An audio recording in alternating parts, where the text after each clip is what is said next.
Hey guys, we're taking a look here at Brian Anderson of the Marlins. He's a guy that got a little bit of run last season, about 80 at bats, hit around 250 or so,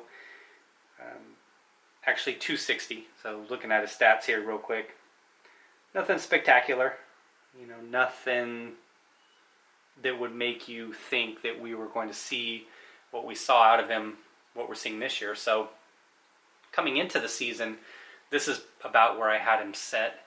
And if you bought the roster already, he's probably rated a little differently. But what I want to do is reset it back to kind of like the beginning of the season, so other guys that might have bought it way back then can get a look and go ahead and take a look and see how I did things. So go ahead and we'll take a look at his hot zones here real quick. And what I've been doing with all the guys is I've been rating the hot zones on the last two seasons, getting that data off of MLB.com, which is one of my good sources that I use, MILB.com, and then I use Fangraphs as well for the pitchers. But that's the, so got the ratings for the righties. So for the lefties, excuse me, kind of got out of the, okay. So for the versus left-handed pitching, you can see what I did there for the righties. Go back to that real quick. And this is all data off of the ESPN website. Forgot to mention that. So I'm just kind of changing the boxes here based on what I see, and that changes from week to week with guys. So as long as you're pretty consistent with it, it shouldn't change that much. But that's hot zones. Then we go ahead and take a look at the splits here. How he's at, and this video was shot on August 31st.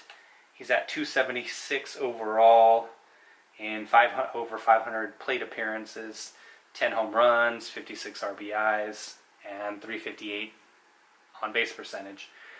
So splits aren't that drastic.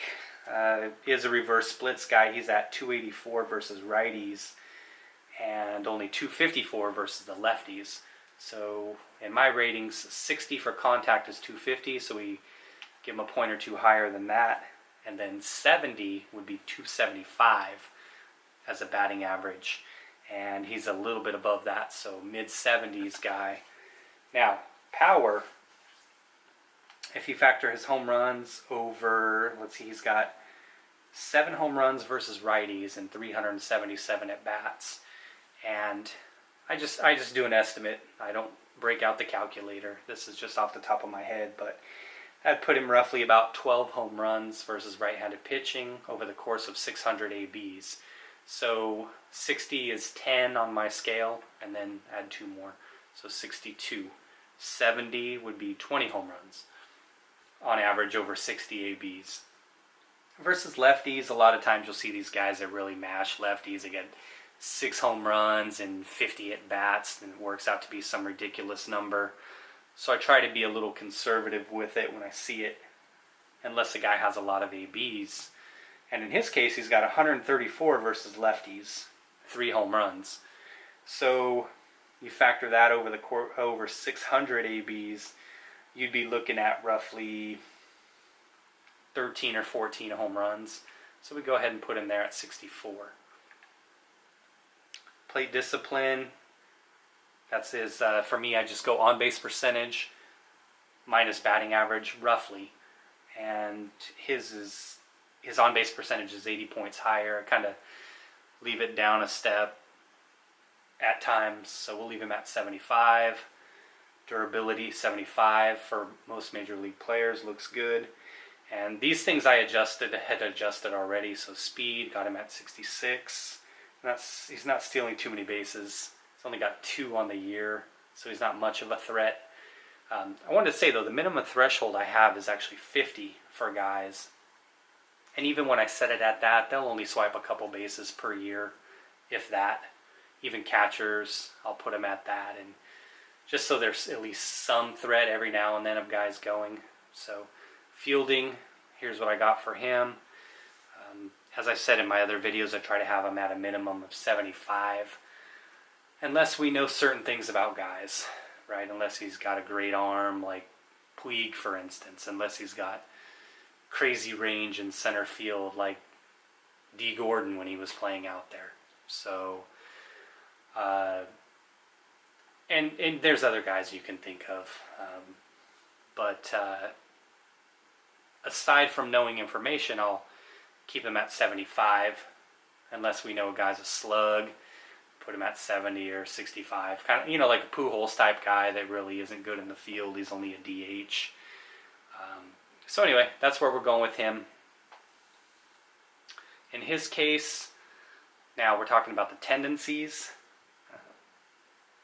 These are kind of just like guesstimates I use based on the averages and the on-base percentages and everything. So, as I said, his average is higher versus righties. So we go ahead and put his swing and miss a little lower. But interestingly enough, his on-base percentage versus lefties is higher. So I put his chase numbers down. I don't know that that really does anything. You can also mess with the take numbers you see there. But this is just something new I started doing this year. So if you bought rosters in the past, then you may not even have noticed this.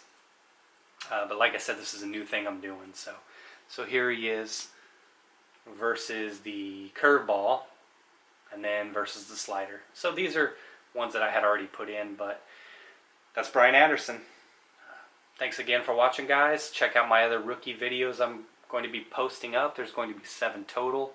If you've got any requests, let me know. Like I say in all my videos, if a guy has 300 ABs and about 100 innings pitched as a pitcher, then I go ahead and do full-on splits and everything like that. So go ahead and send requests, comments, if you want to see something specific. All right, thanks a lot, guys. Take care.